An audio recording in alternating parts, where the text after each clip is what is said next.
당신, 설마 나 잊진 않았겠지? 우리 행복했던 그때를 말이야. 당신이 나를 얼마나 많이 사랑했잖아.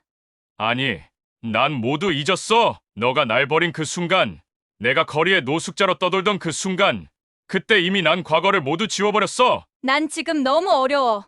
당장 내일 어떻게 살아야 할지 모를 지경이야. 좀 도와줘. 그 좋았던 때를 생각해줘 부탁해. 넌 우리 모든 재산들을 훔쳐서 도망가고 난 거리에서 노숙자로 살았어. 그땐 난 내일이 없었어. 당장 오늘 내가 먹을 것이 없이 살았어. 그때 넌 내 친구와 좋은 시간을 보내고 있었지. 하지만 난 이렇게 살아났어. 너도 내일 먹을 게 없는 지경이 되어봐야 너의 잘못을 알게 될 거야. 돌아가. 절대 그냥은 못 돌아가. 애는 내가 데려갈 거야. 넌 우리 애 없이는 못 살잖아. 그러니 애는 내 자식이니까 내가 데려갈 거야. 남편도 자식도 다 버린 내가 이제 와서 무슨 자격으로 아이를 데려가겠다는 거야? 그럼 돈이라도 줘. 내가 살 수 있게. 안녕하세요. 저희 사연 나팔수를 찾아주셔서 너무 감사합니다. 오늘은 대구가 고향이신 정윤호님의 사연을 전해드리겠습니다. 여러분들의 성원에 구독하신 분이 많이 늘어났지만 구독자의 목이 마른 사연 나팔수는 또 여러분들께 구독을 부탁드립니다. 감사합니다. 그럼 사연을 시작하겠습니다. 제 이름은 정윤호.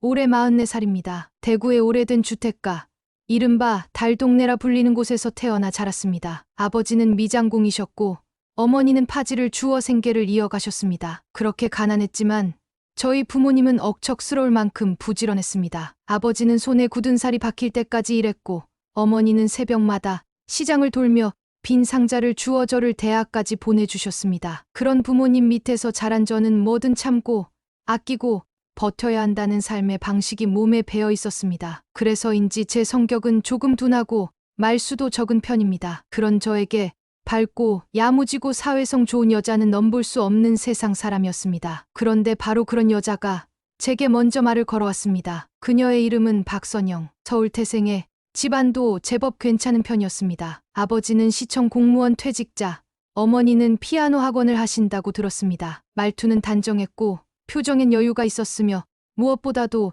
저 같은 사람에게도 따뜻하게 웃어주는 사람이었습니다. 직장 사내 연수에서 처음 만났습니다. 선영이는 본사 마케팅부 신입, 저는 현장 인사관리 파트 과장으로 막 발령받은 참이었죠. 서로 다른 부서였지만 식사 시간이나 교육이 끝난 뒤 이야기를 나눌 기회가 많았습니다. 선영이는 제 말에 잘 웃었고 저는 그런 웃음이 매일 기다려졌습니다. 서툴지만 진심을 담아 고백했고 그녀는 받아줬습니다. 솔직히 말하면 꿈 같았습니다. 제 인생에 이런 여자가 들어올 수 있다는 게. 우리는 1년 연애 끝에 결혼했습니다. 선영이네 집에서는 처음엔 반대가 있었지만 그녀가 강하게 밀어붙였고 결국 허락을 받아냈습니다. 결혼식은 소박했지만 제겐 세상 가장 값진 날이었습니다. 결혼 후 우리는 경기도 외곽에 전세로 집을 구했고 저는 회사에서 과장으로 승진했고 선영이는 결혼 후 1년 만에 퇴사했습니다. 하윤이 생기면 바로 육아에 집중하고 싶어서요. 그 말대로 우리 딸 정하윤이가 태어난 뒤 선영은 전업주부가 됐습니다. 저는 성실히 일했고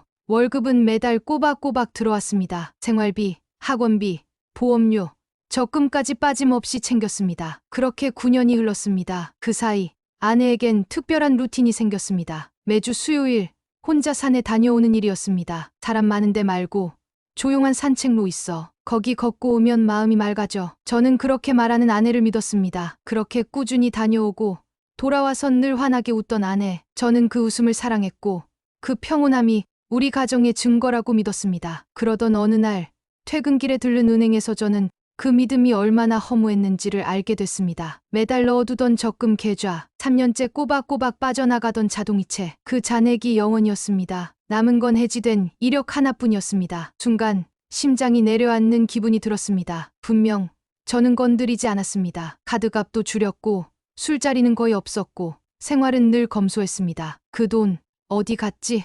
불쑥 아내의 웃는 얼굴이 떠올랐습니다. 산에 다녀오고 향수를 뿌리고 화장을 하고 나서는 모습. 늘 같은 요일, 같은 시간. 한 번도 빠지지 않고 그날 밤 저는 선영에게 아무 말도 하지 못한 채 불 꺼진 거실 소파에 앉아 계산기와 메모지 사이에서 한참을 앉아 있었습니다. 그리고 아주 오래된, 그러나 결코 무시해서는 안 될 의심이 마음속에서 꿈틀거리기 시작했습니다. 저는 아무렇지 않은 척 아내에게 조심스레 말을 꺼냈습니다. 선영아, 그 적금 말인데 해지됐더라. 무슨 일 있었어? 아내는 잠시 젓가락질을 멈추더니 제가 그런 말을 한 게 어이가 없다는 듯 눈을 치켜떴습니다. 적금? 그거야 당신도 알잖아. 요즘 생활비가 얼마나 빠듯한지. 애 학원비에, 보험료에, 카드값에 내가 다 감당했어. 저는 다시 한번 물었습니다. 그래도 그건 우리가 하윤이 대학 자금으로 모은 돈이잖아. 말도 없이 그렇게 다 쓴 건 좀. 그 말을 끝내기도 전에 아내는 숟가락을 탁 소리 나게 내려놓으며 목소리를 높였습니다. 내가 썼다니까 뭐? 누가 당신한테 그 돈을 허락받고 써야 돼? 당신은 돈만 넣고 아무것도 몰라. 나 혼자 다 챙기느라 얼마나 힘든 줄 알아? 저는 아무 말 없이 고개를 끄덕였습니다. 하지만 그 순간 머릿속엔 이건 분명 무언가 숨기고 있는 반응이다라는 생각이 번개처럼 지나갔습니다. 그녀는 분명 방어적이었습니다. 그리고 그 방어는 당당함보다는 숨기려는 당혹감에 가까웠습니다. 다음 며칠 동안 저는 혼자 많은 생각에 잠겼습니다. 산다는 게 이렇게도 조용히 무너질 수 있다는 걸 처음 느꼈습니다. 그 즈음부터 아내는 다시 예전처럼 웃으며 산에 다녀오겠다고 말했습니다. 매주 수요일 어김없이 오전 10시에 나섰습니다. 예쁜 코트를 입고 옅은 향수를 뿌리고 입술엔 립스틱이 묻어 있었습니다. 심지어 배낭 안엔 물병 하나도 들어있지 않았습니다. 이상했습니다. 아내는 결혼 초엔 산을 무서워하던 사람이었습니다. 계단만 올라가도 숨이 차다고 하던 그가 어느 순간부터 산에 빠졌고 그 산은 매주 정확한 요일, 정해진 시간에만 찾아갔습니다. 그날 밤 저는 조용히 책상에 앉았습니다. 테이블 위엔 아내의 산행 스케줄이 적힌 수첩, 그리고 우리 집 통장 적립표, 카드 명세서, 가계부 앱 화면이 놓여 있었습니다. 먼저 적금 통장을 다시 확인했습니다. 3년 전 매달 70만 원씩 빠져나가던 적금. 이론상이라면 잔액이 2,500만 원 이상 남아 있어야 했습니다. 하지만 실제 잔액은 단 27만 원. 최근 6개월 사이 매달 23차례씩 중도 인출이 있었고 해지된 건 지난달이었습니다. 카드 내역도 봤습니다. 기본 생활비 외에 수상한 사용 내역은 많지 않았습니다. 대신 몇몇 항목이 아예 사라져 있었습니다. 가령 매주 수요일 점심시간대에 결제되던 도시락 배달이나 동네 마트 결제 기록, 그 시간대는 오히려 현금 인출 내역이 있었습니다. 매주 수요일 오전 9시 30분 은행에서 현금 30만 원 인출, 그리고 그 시간은 아내가 산에 간다고 나서는 바로 그 시간과 겹쳤습니다. 저는 생각했습니다. 도대체 그 돈은 어디에 쓰인 걸까? 하윤이 학원비라면 카드로 결제됐을 텐데 왜 산에 간다고 하면서 화장을 하고 향수를 뿌리고 매주 같은 시간에 현금을 인출할까? 나는 지금 무엇을 모르고 있는 걸까? 머릿속이 뒤죽박죽이었습니다. 불안은 이미 공포로 바뀌고 있었습니다. 하지만 무턱대고 아내를 몰아붙였다간 모든 걸 망칠 수도 있었습니다. 그래서 방법이 필요했습니다. 정확히, 조용히, 누가 봐도 확실하게 진실을 확인할 방법. 그 순간 인터넷 검색창에 사설 조사 의뢰라는 단어가 떠올랐습니다. 흥신소 이걸 진짜 써야 하나? 한참을 망설였지만 그 외엔 도무지 답이 떠오르지 않았습니다. 저는 조용히 스마트폰을 열고 흥신소, 배우자 불륜, 경기도 등의 키워드를 검색했습니다. 광고는 수십 개였지만 그중 후기가 가장 많고 실제 사건 처리 사례가 많은 곳을 찾았습니다. 남산 민간조사센터 부정행위 전문, 법적 자료 확보 가능. 그곳은 영등포에 위치해 있었고 직접 상담 가능하다는 문구가 눈에 들어왔습니다. 저는 전화를 걸었습니다. 안녕하세요. 혹시 지금 상담 가능할까요? 낮은 목소리의 상담원이 받았습니다. 네. 말씀하세요. 간단한 상황만 알려주시면 됩니다. 저는 깊은 숨을 내쉬고 조용히 말했습니다. 아내가 매주 같은 요일, 같은 시간 산에 간다고 하는데요. 저는 그게 진짜인지 확인하고 싶습니다.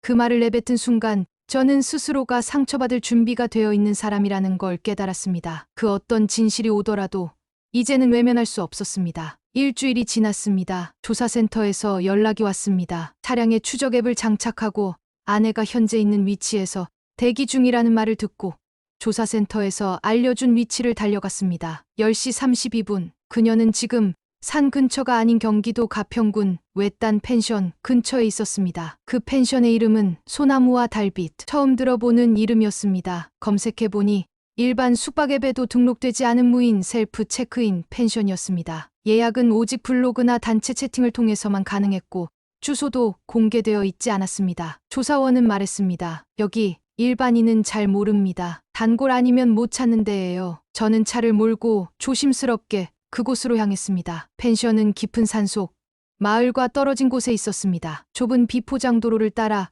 굽이굽이 올라가자 작은 원목 건물 세 채가 조용히 자리 잡고 있었습니다. 그리고 그 마당 한켠 아내의 차량이 보였습니다. 창문에 반사된 차체 색깔까지 정확히 일치했습니다. 주차장에는 또 한 대의 검정 SUV가 서 있었습니다. 한참을 차 안에서 기다렸습니다. 그리고 펜션의 유리문이 열렸습니다. 먼저 아내가 나왔습니다. 흰 니트에 청바지, 머리는 단정히 묶었고 웃고 있었습니다. 그 표정은 제가 알고 있는 집에서의 무표정하고 무기력한 아내의 얼굴이 아니었습니다. 그리고 그 뒤를 따라 나온 남자. 저는 말을 잃었습니다. 그는 내 친구, 대학 동기이자 우리 결혼식 사회자였던 장도은이었습니다. 화가였고 아직 미혼으로 알고 있던 친구, 가끔 SNS에서 그림 전시회 소식이나 여행 사진을 올리던 친구, 그 친구가 지금 내 아내와 함께 손을 잡고 웃고 있었습니다. 둘은 마치 오래된 연인처럼 자연스럽고 익숙하게 서로를 바라보았습니다. 저는 숨을 죽인 채 그 모습을 지켜봤습니다. 화면 너머의 현실 같은 믿기지 않는 장면 속에 제 아내와 제 친구가 있었습니다. 그 순간 모든 의심이 현실이 되었습니다. 모든 퍼즐 조각이 맞춰졌습니다. 하지만 이건 아직 시작에 불과했습니다. 펜션 앞에서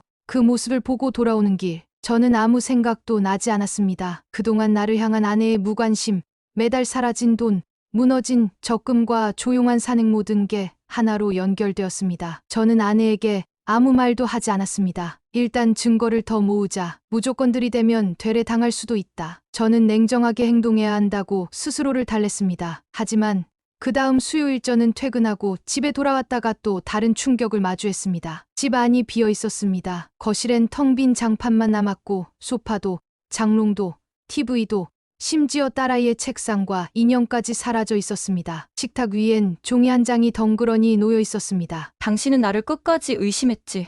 그래서 나도 준비했어. 더는 같이 살 이유가 없어.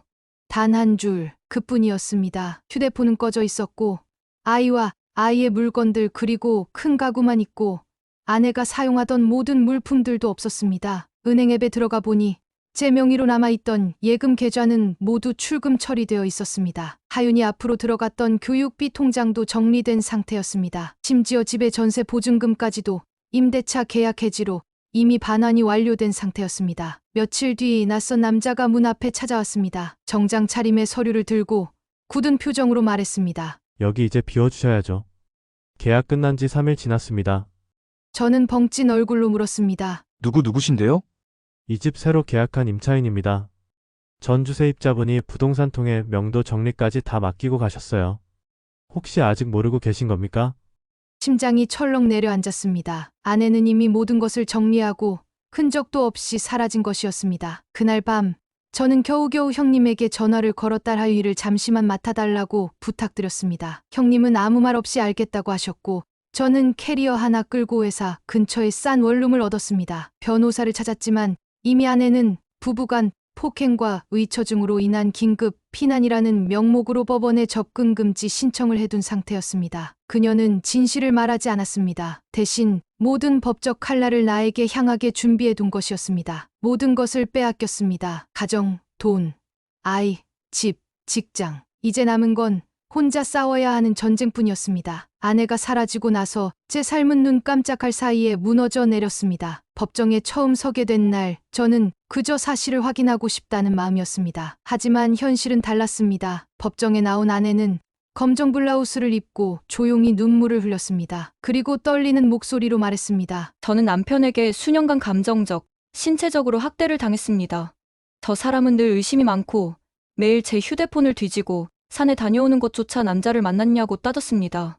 그 순간 판사의 눈빛이 싸늘하게 변했습니다. 제가 말할 기회조차 없이 접근 금지 100m 유지라는 명령이 떨어졌습니다. 증거는 제 손에 있었지만 그건 아직 수집 중이라는 말 외엔 법정에서 힘을 발휘하지 못했습니다. 그리고 회사에서도 일이 터졌습니다. 제가 소송 중이라는 사실이 사내 인사팀에 전달되었고 개인 문제로 업무 집중이 어렵다는 이유로 인사권자가 직접 면담을 요청했습니다. 며칠 뒤 책상을 정리하라는 통보가 왔습니다. 명예퇴직이라는 이름의 퇴추였습니다. 이제 남은 건 아무것도 없었습니다. 아내는 도망쳤고 딸은 연락조차 되지 않았고 집도 통장도 직장도 사라졌습니다. 그날부터 저는 찜질방과 거리 사이를 떠돌았습니다. 하루는 강남역 사우나 한 구석에 누워 있었고, 다음 날은 서울역 인근 파출소 앞 벤치에 쭈그리고 앉아 있었습니다. 주머니엔 3,000원짜리 지폐 한 장, 다음 끼니를 어떻게 때워야 할지, 입고 있던 점퍼 하나가 전 재산이었습니다. 하루는 편의점 앞에서 유통기한이 임박한 삼각김밥을 쳐다보다가 도저히 참지 못해 들어갔습니다. 계산대 앞에서 망설이다 결국 나오면서 제 손은 주먹이 되었고,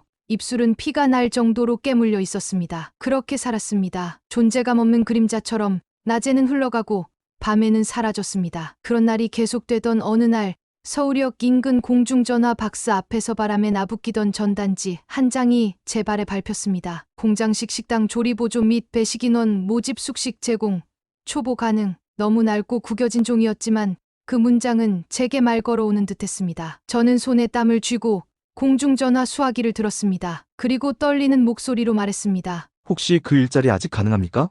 다음 날 새벽 저는 캐리어 하나 끌고 경기도 시흥의 산업단지로 향했습니다. 지도 앱을 보며 길을 헤매다가 공장 한편 작은 식당 간판 앞에 도착했습니다. 간판엔 행복 반찬이라는 이름이 붙어 있었고, 입구에선 김치찌개의 향이 새어나오고 있었습니다. 안으로 들어서자 머리를 질끈 묶고 앞치마를 두른 여성이 반가운 얼굴로 저를 맞이했습니다. 정윤호 씨 맞으시죠? 오느라 고생 많으셨어요. 힘들겠지만 여기서부터 같이 한번 해봐요. 그 사람은 박미경 사장, 이혼 후 혼자 식당을 운영하며 살아온 여성이었습니다. 그녀의 말투는 단단했고 그 안에는 억척스러움보다 따뜻한 현실감이 묻어났습니다. 그날부터 4시 30분에 일어나 배달 도시락을 박스에 담았고 점심엔 땀을 뻘뻘 흘리며 공장 노동자들에게 식사를 나눠줬습니다. 칼질은 서툴렀지만 손은 쉬지 않았고 배달은 무거웠지만 허리는 굽히지 않았습니다. 밤에는 식당 구석에 붙어있는 3평짜리 조립식 숙소에서 불 꺼진 천장을 보며 조용히 눈을 감았습니다. 그곳은 따뜻하지 않았지만 적어도 나를 내쫓는 사람은 없었습니다. 그렇게 저는 바닥을 딛고 다시 일어나기 시작했습니다. 새벽 4시 반, 식당 뒷문이 열리자 찬 공기가 윤호 씨의 피부를 스쳤습니다. 그는 조용히 몸을 일으켜 허리춤에 앞치마를 두르고 배달 도시락 박스를 정리하기 시작했습니다. 그가 머무는 곳은 식당 뒤편 조립식 판넬방,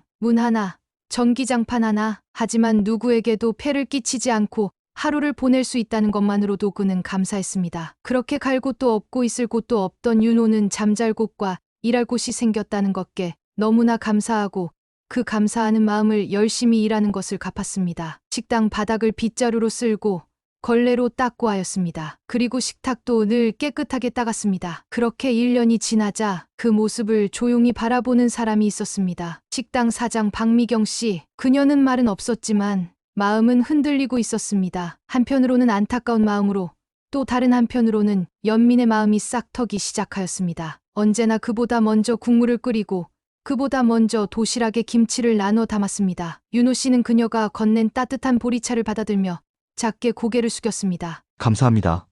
그녀는 말없이 미소 지으며 그가 있는 공간에서 조심스럽게 한 발짝 뒤로 물러났습니다. 그 조심스러움 속에 이미 마음은 담겨 있었습니다. 그 마음을 윤호 씨도 느꼈지만 감히 표현을 하지 못하였습니다. 자신의 누추한 처지 때문에. 며칠 뒤 공장 도시락 납품을 마친 날, 박미경 씨는 식당을 조용히 마감하며 윤호 씨에게 말했습니다. 윤호 씨 오늘 저녁 시간 되세요? 식당 말고요. 저희 집에서 식사라도 하시죠. 혼자 드시는 것 같아서. 그녀가 사는 곳은 식당에서 도보로 10분 거리의 오래된 빌라 3층. 작은 원룸 안엔 깔끔한 식탁, 그리고 손수 준비한 집밥 한 상이 차려져 있었습니다. 미역국, 계란말이, 도라지 무침, 그리고 소박한 생선구이 한 마리, 그리고 포도주 한 병이 테이블 구석에 놓여 있었습니다. 사실 오늘이 제 생일이에요. 그냥 혼자 먹기 싫어서요. 윤호 씨는 놀라며 고개를 숙였습니다. 생일도 모르고 죄송합니다.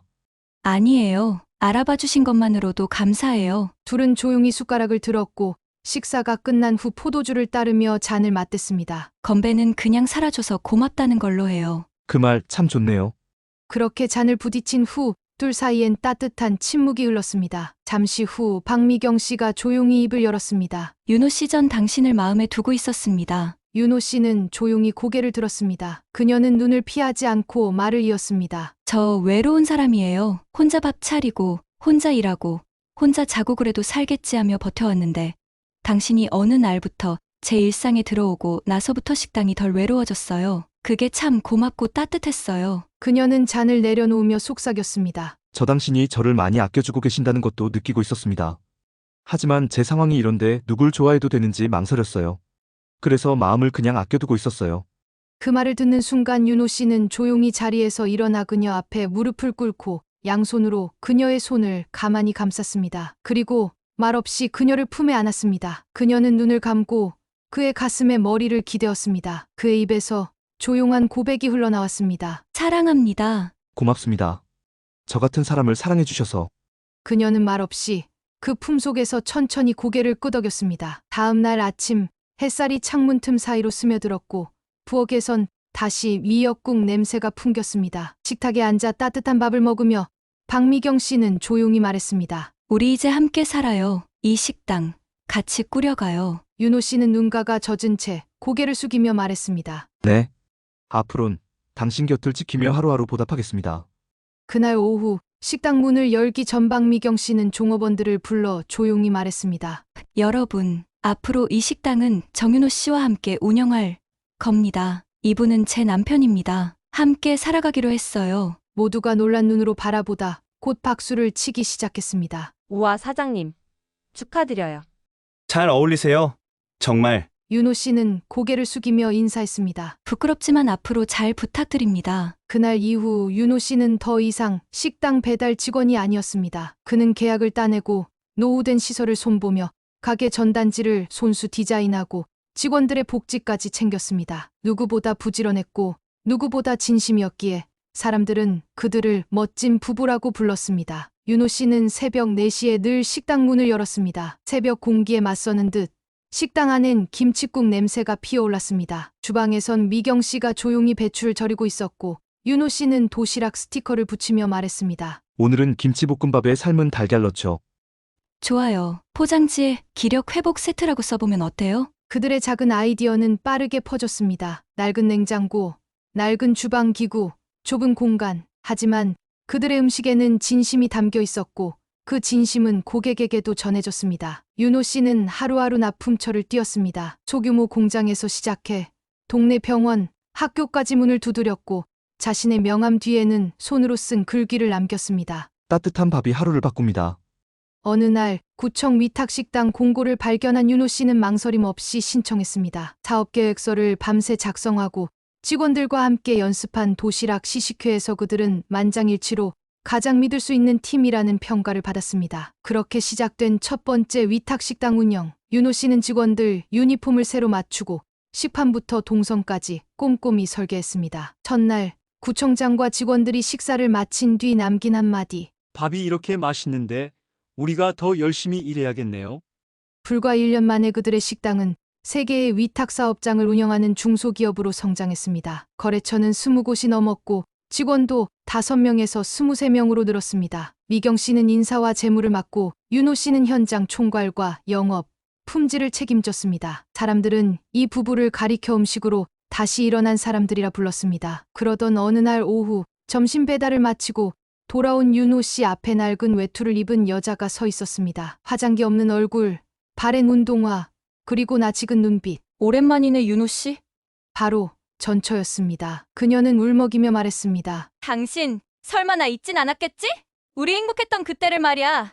당신이 나를 얼마나 많이 사랑했잖아. 윤호 씨는 담담한 마음으로 대답을 했습니다. 아니, 난 모두 잊었어. 너가 날 버린 그 순간, 내가 거리에 노숙자로 떠돌던 그 순간, 그때 이미 난 과거를 모두 지워버렸어. 난 지금 너무 어려워. 당장 내일 어떻게 살아야 할지 모를 지경이야. 좀 도와줘고 좋았던 때를 생각해줘 부탁해. 넌 우리 모든 재산들을 훔쳐서 도망가고 난 거리에서 노숙자로 살았어. 그땐 난 내일이 없었어. 당장 오늘 내가 먹을 것이 없이 살았어. 그때 넌 다른 남자와 좋은 시간을 보내고 있었지. 하지만 난 이렇게 살아났어. 너도 내일 먹을 게 없는 지경이 되어봐야 너의 잘못을 알게 될 거야. 돌아가. 절대 그냥은 못 돌아가. 애는 내가 데려갈 거야. 넌 우리 애 없이는 못 살잖아. 그러니 애는 내 자식이니까 내가 데려갈 거야. 남편도 자식도 다 버린 내가 이제 와서 무슨 자격으로 아이를 데려가겠다는 거야? 그럼 돈이라도 줘. 내가 살 수 있게. 지금 아이가 중학생이야. 윤호 씨는 말없이 그녀를 바라보다가 작게 한숨을 내쉬었습니다. 그 순간 식당 문이 열렸고 미경 씨가 조용히 다가왔습니다. 윤호 씨는 미경 씨의 손을 조용히 잡았습니다. 이 사람은 내 아내야. 그리고 제 인생의 동반자고 내가 죽는 날까지 함께 할 사람이야. 전처는 고개를 떨구며 주변을 둘러보더니 작게 비웃듯 말했습니다. 그래도 이 식당도 혼자 만든 거 아니잖아? 당신이 힘들게 일으킨 거잖아. 그러니 당신 식당이지. 그 말을 들은 미경 씨는 조용히 한 발 앞으로 나섰습니다. 맞아요. 이 사람이 저에게 오기 전에는 별 볼 일 없는 식당이었죠. 그리고 이 사람도 아무것도 없는 사람이었죠. 그런데요, 그 아무것도 없는 사람을 제가 다시 일으켰습니다. 사랑으로요. 그리고 아이는 이미 내 아들이에요. 당신은 아이를 폐품처럼 버렸잖아요. 내가 주워 내가 길렀어요. 그리고 앞으로도 내 아들로 내가 키울 거예요. 당신은 내 아이가 어떻게 성장하고 어떤 사람이 되는지 멀리서 구경만 하세요. 전처는 입술을 깨물며 뒤로 물러났습니다. 그 소동은 곧 직원들과 손님들에게 알려졌고 그날 오후 식당 단체 채팅방엔 사장님 힘내세요. 두 분 정말 존경해요. 가족 같은 식당이 되어줘서 감사합니다. 라는 메시지들이 도착했습니다. 며칠 뒤 새로 계약한 노인복지센터 위탁식당 현장을 둘러보며 윤호 씨는 작업복을 입은 채 미경 씨에게 말했습니다. 이젠 내가 당신 옆에 꼭 필요하단 걸 알아요. 그리고 이 모든 게 당신 덕분이에요. 미경 씨는 말없이 웃으며 그의 손을 잡았습니다. 그날 저녁 두 사람은 새로 붙인 간판을 함께 바라보았습니다. 한끼동행 협동조합 따뜻한 밥, 함께하는 마음. 윤호 씨는 조용히 말했습니다. 과거는 뒤로 했습니다. 이젠 당신과 함께 가는 이 길이 내 인생입니다. 오늘 사연 어떠셨나요? 좋으셨다면 구독 꼭 부탁드리겠습니다. 다음에 더욱더 재미있는 사연으로 찾아오겠습니다. 감사합니다.